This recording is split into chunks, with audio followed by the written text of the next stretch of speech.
You closed with us total 60K. You spent with us $3,500. How many contracts you closed? Which deals were that? 25,000. Another one was for 15,000. Another one was for roughly about 15, and then another one was for about 5. This is Yuri again with iSpeedToLead, and I'm very excited to meet today Mr. Dallas Turley. He has a great story and agreed to share with you guys some of the advice how you can close more deals with iSpeedToLead and overall. Man, nice to have you here today. Hey, thanks for having me, Yuri. I appreciate it. Do you mind sharing a little bit more about yourself? Like, what do you do, where you operate, how do you close deals, and how long you've been doing this? Yeah, no problem. So I've been doing wholesale deals on the residential side going into my 5th year. I've used iSpeedToLead actually for the last couple of years, more heavily this year. Fortunate where we've had some leads that have closed roughly almost about a handful of leads that I closed with you guys that topped out to almost roughly about $60,000 in assignment fees. You know, the quality of the leads that you guys have are great. I've used multiple platforms to purchase leads. The user interface that you guys have is great. I always do. I really appreciate it. I mean, I actually have my account pulled up right here. And it's just nice that you can tell like what city it's located in, what's the motivating factor for the seller to want to sell. I do really, you guys do something that's a lot different. A lot of other places, it will show sold comps that are relative to the subject property, which gives me a really good indication of like, hey, where are they at? Because sometimes, you know, if it's a super high deal, like 800,000, million plus, those ones are a little bit more tough to move than my sweet spot's right around 250 to 500. But yeah, it's, I really enjoy working with you guys. Customer service is great. Sophia is kind of like my go-to gal there with you guys, and she's always been super helpful with anything I need. So yeah, you guys are awesome. And that was everything we wanted to ask, but no, right now, and appreciate you sharing that. No, that's thank you for that. And so just for me to clarify, could you please share, so are you wholesaling, are you fixing and flipping? Because I know that you're mostly local. So do you mind sharing a little bit more about that side?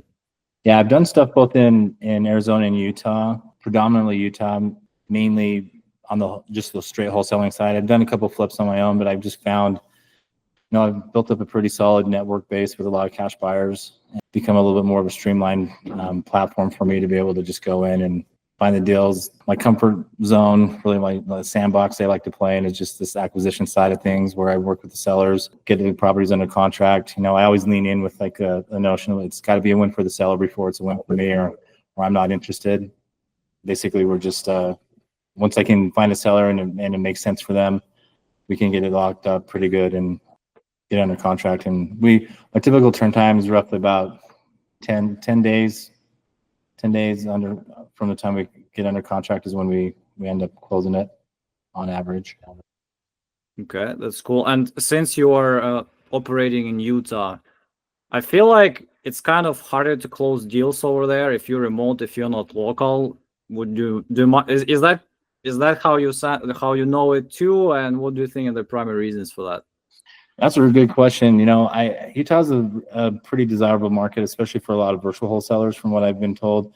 You know, the nice thing with the setup I've got, you know, I do lock up deals. It's kind of like a half and half, 50-50.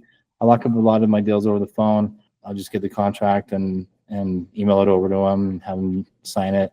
Others want to meet me in person, so I'll actually accommodate whatever works best for them. I know that's a little bit of an ambiguous answer.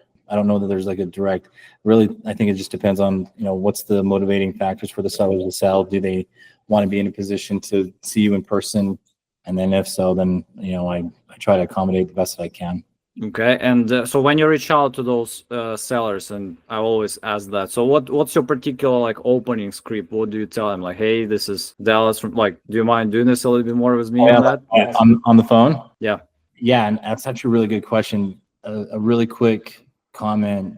I love the fact majority of the leads that I get from iSpeedToLead already has one of your team members that calls, and it will, more times than not, it's always in the notes so if I purchase a lead, it might be Ashley from, you know, and it will say a manager from whatever part of your team.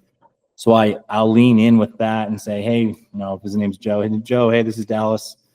Hey, I was notified about your interest of your online inquiry that you have about getting a cash offer on your home. Sounds like you spoke with Ashley. She's one of my team members. Is that correct?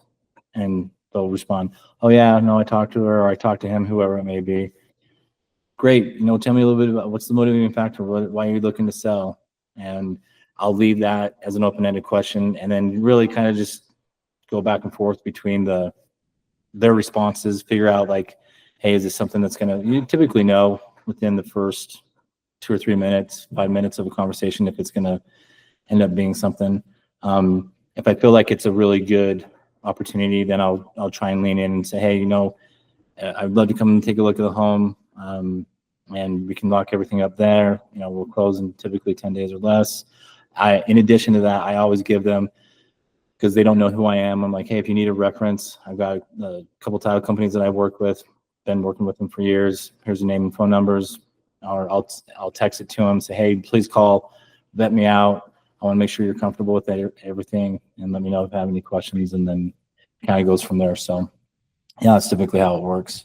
And you also mentioned that you like to be in some particular price box when you're buying leads. So is there any way you look and assess that, or you just find it out when you call? Yeah, I find that my properties that are in that 250 to 500 range, I had a property I sold for got under contract for 155, sold it for 180. That was probably my lowest one this year. My highest one was probably around, like, acquisition size was about 580, sold it for 620. But yeah, the ones that move the most, because I'll have these conversations with my cash buyers, and hey, where are you looking to be? I've got 3 separate counties I work in, predominantly here in Utah, and I've got some, there's a freeway that kind of like splits the counties and east or west side. So I got some that are super solid and only interested on properties on the west side in Salt Lake County versus maybe Utah County. They want everything on the east side of the freeway. So after doing this for so many years, I've just built up like a good, hey, if a property's here, I know my guys who are going to be super interested in that. And that just takes time. That's just networking and building up relationships, going to real estate investor association meetings, networking with the title company, asking the cash buyers who their friends are, and if there's anybody else they know that'd be interested, and so after a while, you just build up a good reputation network platform. Okay, and you mentioned that you've been doing this for a while, but mostly you're still focused on just wholesaling, is that correct? Yeah, I did a couple flips this year, which were great. I made some good money on them. I have a funner time, I guess. It's just more, I like talking with people. I'm not going to sit here and say that I love swinging a hammer and putting up drywall and tearing down stuff. It takes a while. I've just found like I got a really good groove with this acquisition side of things. And actually I lean in on that when I talk with a lot of sellers, like, hey, I have an acquisition company that I own. I've got a lot of partners that I work with. I'm very transparent in how I'm set up, so they know exactly what's going on. And I'm pretty candid with that conversation when I talk with the sellers. But yeah, that's pretty much how it works. And that's an awesome point, because I see sometimes sellers don't want to deal with wholesalers, but you're kind of upfront with that. You say like, hey, I'm in touch with lots of investors. That's why you should deal with me. Yes, Mm-hmm. I'll take some margins, but this is for speed, clarity, and you know that you can rely on me to get the things done. Is that how it goes? Yeah, it's great. And kind of add on to that, I just lean in and say, hey, I have a lot of partners that are investor partners. I do what they don't want to do, and they do what I'm not super interested in. They don't have time to come out and talk with the sellers that I work with, and I don't have the interest in swinging a hammer. And so, and I always tell them, hey, listen, I get paid one of 2 ways. Either my partners will pay me at closing, or we'll wait and have an agreement that once the home is renovated and it sells, then I'll get paid out on the very end when it's actually sold and renovated. So either way, that doesn't have any bearing on whatever our agreement is upon the acquisition cost of your house. And so it's a huge value add that I can offer to you. And a lot of times I also give them the option of like, hey, how long do you need to stay in the home? Like, I'm here to accommodate you. So like on my last deal, we gave them 45 days roughly from the closing date to be able to stay in the home, because they're actually moving out of state. But they were able to get their money within less than 10 days from the contract. Money's in the account. Didn't charge them any rent. Didn't do anything, because that's the way the conversation negotiations went, because that's what they preferred. And we were okay with that. And So every transaction will be a little bit different, but I find like if you just ebb and flow with like whatever their preferences are and it makes sense, then typically you can get deals done if they're motivated to do them. That's awesome. And since you also did flips, let's imagine I'm the new person who starts and I want to stay local, because there are some people and coaches that say, hey, build up your own area, but maybe you lean on flips. What would you say those people need to consider between selecting of both, or how they combine these things? Because I also know there are some people that are local and they want to just do just flips. So any things you can share what people need to keep in mind by deciding what they need to do and when?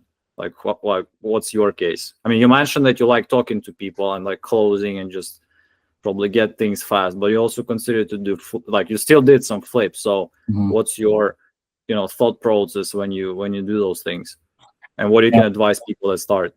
I think you got to take, if you're somebody that's interested and you're looking to get into this, I think if you just take time to evaluate, hey, what's your comfort level are.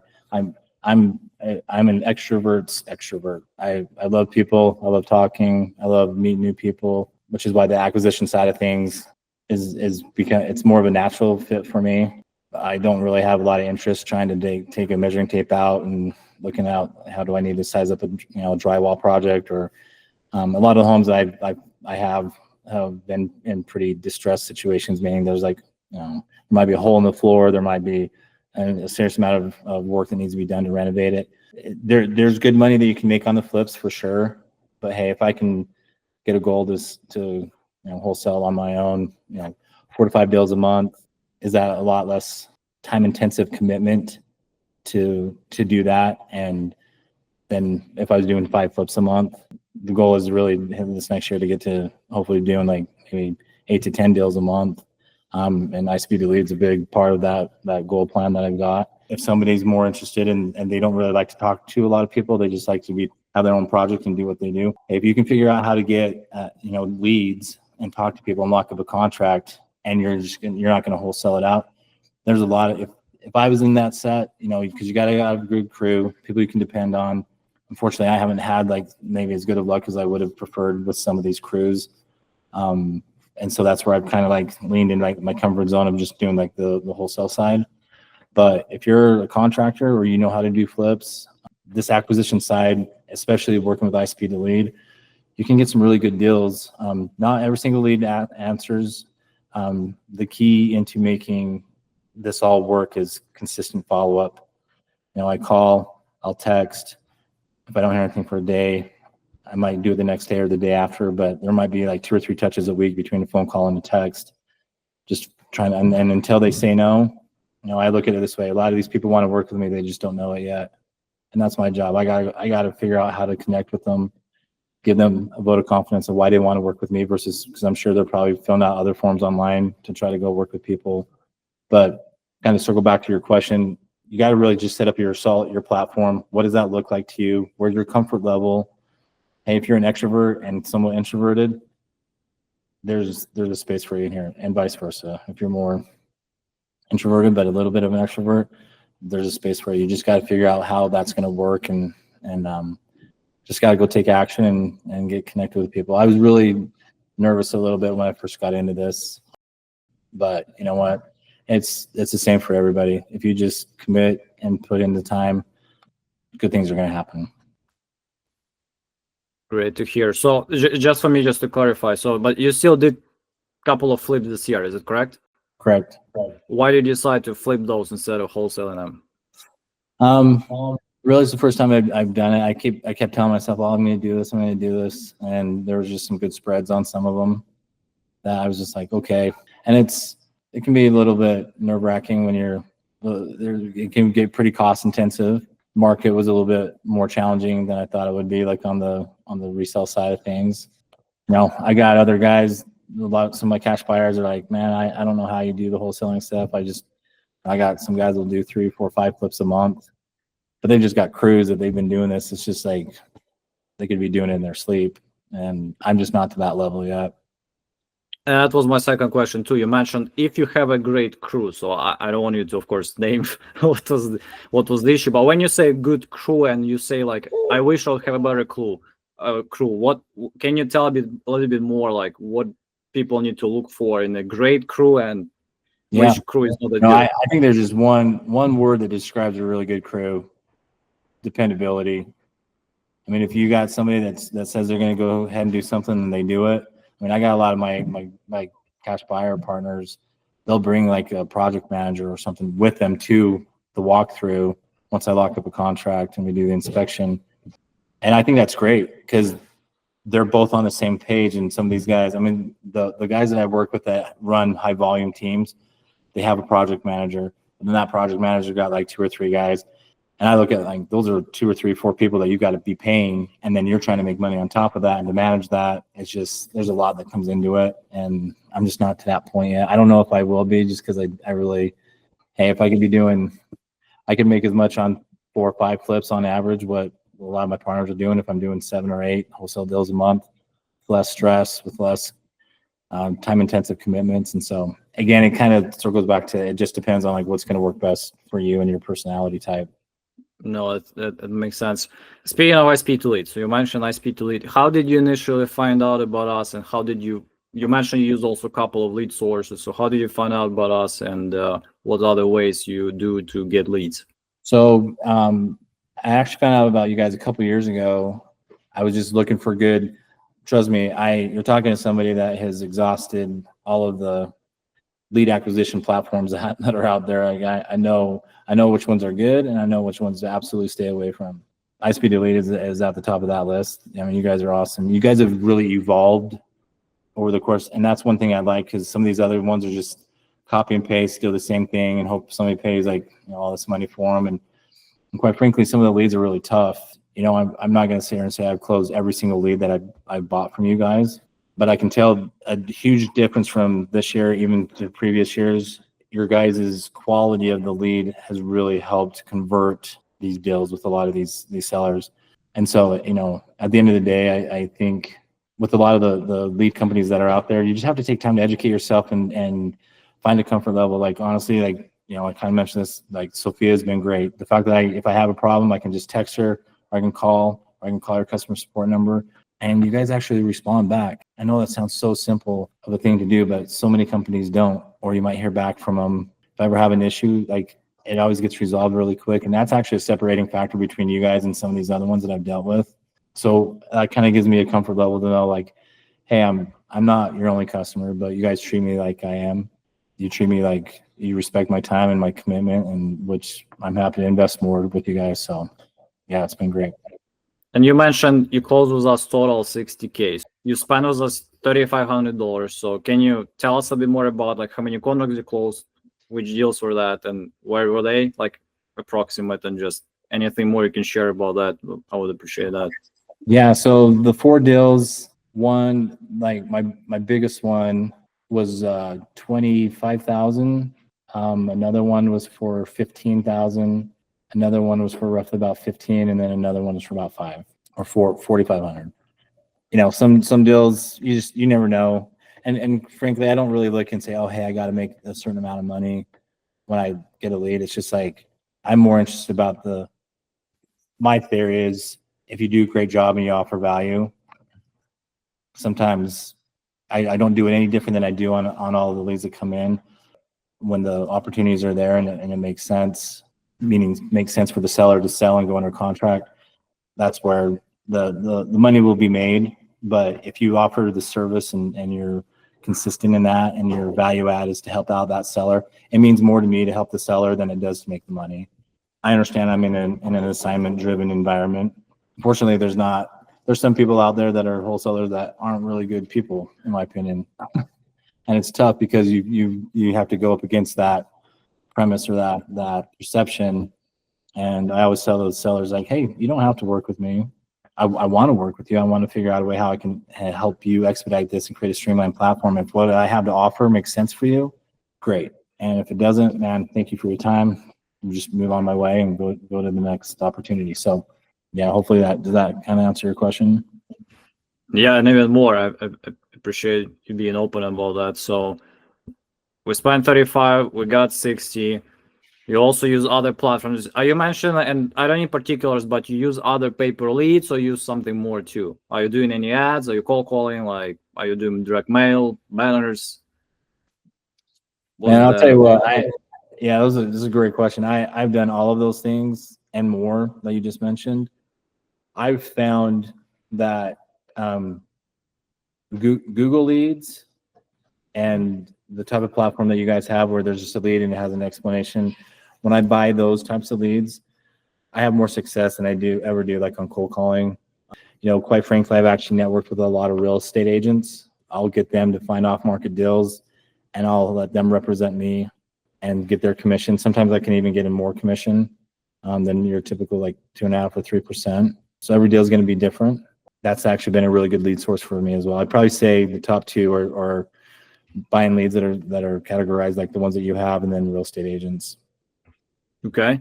But you also ran your own advertising. Did you do it with management company or did it yourself? Like, what's the story there? I haven't done any of that. Okay. What about direct mail? Done that in the past. I'm horrible at it. Okay. What would you say went wrong? Just I think if you're going to go direct mail, you've got to be really committed to an intense follow-up, because my experience has been if you're direct mailing to a lot, you're not the only one. So you're one of like 5 or one of 10. And what's on your postcard or your direct mail card that's going to make them take a step back and be like, oh, well, hey, yeah, I want to use Dallas because of his color scheme or the words that he said or his direct call to action on his thing. A lot of these people, they don't care. And I found that I'm willing to pay an opportunity cost to pay for more leads at a higher price for somebody that's at a minimum, warmly interested in just entertaining a cash offer. Like, what does that look like? Now, every once in a while, you're going to get your fence sitter that they want like an estimated like market value on their home. Like, hey, well, how much is my home worth? Oh, okay, that's all I need. Sometimes that happens. I convert more deals for people that are super interested, that are actually taking time to fill out something online and to talk to somebody, that are soliciting somebody to call and talk to them about the cash offer, than I get on those direct mail platforms by far. okay. Now, there's other people that close direct mail. Hey, man, more power to them. You do your thing. I'm not saying that like my way is the best way, but my way works for me. Okay, that's awesome. And let's quickly talk about agents. I'm just curious about this part. So, why would you say? Because I just saw a lot of people mentioning like build relationship with agents, and they probably have a lot of wholesalers reaching out to them, give me some, off-market deals if you have any. Why do you think they decide to go with you, not with somebody else? Like, why do they? You think? I don't know subjectively, but if that's a well-performing source for you, sounds like you're doing something different than a lot of other people that don't do much there. Yeah, I think it kind of maybe plays into like that extrovert personality that I have. At least to answer your question candidly or transparently, that's what I'd say works for me. When I talk to a lot of these agents, like, I'll just say to them, hey, listen, because there's a lot of times that I'll double close on properties, and I always reserve the right, and I'll tell the seller, hey, look, I might do this on my own. I bring in a partner, and that's candidly the truth, because I evaluate the opportunities and what we can do. But just networking with a lot of these real estate agents at these like real estate investor meetings, it puts me in a position where I just always talk to the agents like, hey, I want to know about all your off-market stuff. I know that they're hard to move on the MLS. I know that there's challenges, and some of those homes couldn't even pass an appraisal inspection. I know it, and you know it. So let me help you, and you can help me. And just send over, if you got a property, just send me, let me take a look at it. I'll underwrite it. I can get you an answer within 10 to 15 minutes after you send it to me. And then if I feel like I need to take a look at the property, I'm like, hey, can you ask the seller if we can go in and take a look? And then I've just built up over the years these relationships with these agents, and then they'll just send me these deals and kind of go from there. And you mentioned double close. We're talking about novations. No, I've done a few novations. Not a huge fan of doing them. They do work. I've just kind of stuck to like when I just do double closes, meaning like I've got a hard money lender that will just lend me the money. But I also, if I have a partner that wants to, rather than pay me when it closes after it's renovated, if they just want to buy it from me at that point, then they buy it for X amount of dollars higher than what Okay. and that's where I'll make. It's not necessarily an assignment fee, but it's I bought a home and I resold it for a higher price. It's more like wholesaling. I heard like somebody Wholesaling, mentioned it's not really, double closes aren't really wholesaling. Wholesaling's like if I would have actually bought it, put a little bit, like say 10 grand of like that. like paint carpet and stuff. Typically when you double close on a property, you close on it on that day, and then you also sell it on that day, and or in 24 hours. So that's why they call it a double close, because you close once and then you close again. But then I don't do those that often, but When do you do them? Because I never closed deal in my life, so I'm just curious. Like when is that coming into play? Where sometimes if it's like a really quick close, and if one of my cash buyer partners needs help or they need a little bit longer time, I'm willing to pay the per diem charges for the double close fee. But at least it gets my seller the money that they agreed upon, and then I already have a contract with the other partner, and if they want to do that, that's typically the way that works because it makes the most sense. Okay, and last three quick questions. So and I'll let you go. So how people can find you if they want to do GV with you or get in touch? I don't know if there's a tag. I mean, you can give my email address, just utpropertybuyers@gmail. Okay. Or they can just give me a call. I don't really do a ton of online promotion as far as like looking to like, some companies do. I got my office here in Utah in Salt Lake, and more in like the Draper area. Other than that, I mean, it's basically just my phone number. You can give me a call if that works, and kind of go from there. Sure. Yep, we'll add your contact information in description. So guys, if you want to get in touch with Dallas and for whatever reason you're trying to close some deals in Utah, make sure to reach out and probably do some business together and get some advice. And last two blitz questions. So first question, if you can say like one thing comes up on the top of your mind, how iSpeedToLead changed your life, what the first thing you would say, if any? The way it changed the dynamic of my working platform, the quality of the user interface. I love it. It's great.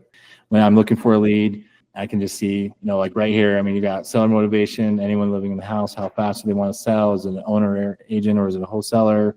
Is there a mortgage?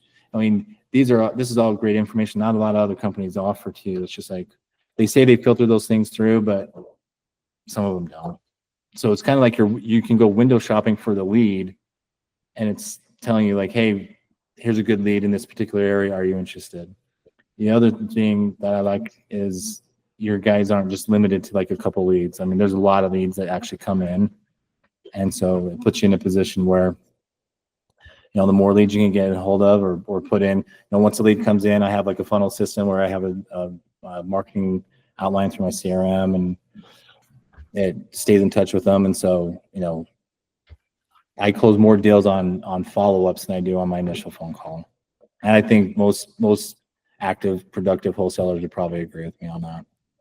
But then, and now on top of that, as I mentioned, I've leaned more into you guys here, more so even in the last year than some of the previous years, but just the quality of the leads, like you guys, I really haven't gotten any leads from you guys this year that have said, oh no, I'm not interested, I never filled that out. Like, it's like legit. And I like that, because you guys, I think if you're going to generate leads, you should have a filter of questions that once they get to this point, and I'm kind of looking at all the leads as it is, I'm interpreting this like, oh, hey, they're motivated to sell. They want to get a cash offer.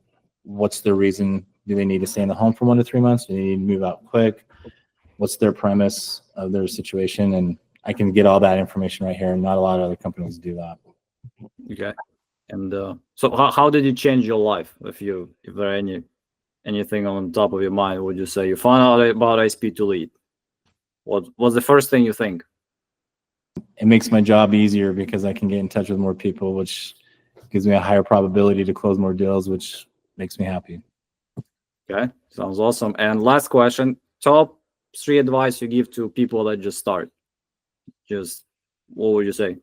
Write down what your goals are, put into action, put an action item next to those goals. How are you going to accomplish that? Just keep it really simple. and then do weekly or bi-weekly or even monthly checkups on like, what are your efforts? So, you know, if your goal is to make like 30 calls a day, then great. At the end of the week, you know, if you did 5 days worth of work, that's 150 calls. How many leads, live active leads, came from those efforts? Track your efforts, track your results. You know, if you're using multiple lead sources and iSpeedToLead is one of them, match up iSpeedToLead to lead source A or lead source B or lead source C, and like how, you know, what's working for you. Stay organized with that stuff, because, you know, eventually, for lack of a better term, cream rises to the top. The best options are going to come to you, but you just got to stay consistent, and don't get mad or depressed just because, you know, your first 10 or 20 leads didn't go through. The money is found in the follow-up. I can't say that enough. And it took me a while to learn that, and it was such a cliche comment that a lot of other guys I'd listened to when I first started, they would say that, and I'm like, yeah, but they don't even want to talk to me. They don't want to listen. Like, why are they filling stuff out if they don't want to get an offer? And you just got to get past that. You just build up an immunity to it. And because look, there's a lot of deals that a lot of sellers that want to sell, they just don't know how great of an opportunity it is to work with you until you create that opportunity to let them see that. And that's kind of like the approach that I've taken. And that's a great ending. It's nice to meet you. Thank you for being our user. Guys, if you want to get in touch with Dallas, we're going to leave his contact information down below. But again, thank you for being our client. Happy New Year. It's December 30th. It's almost 2025. Yeah, so we look forward for you to close more deals with us. And thank you for being our guest today. Hey, no problem. Appreciate your time. Thank you. Take care.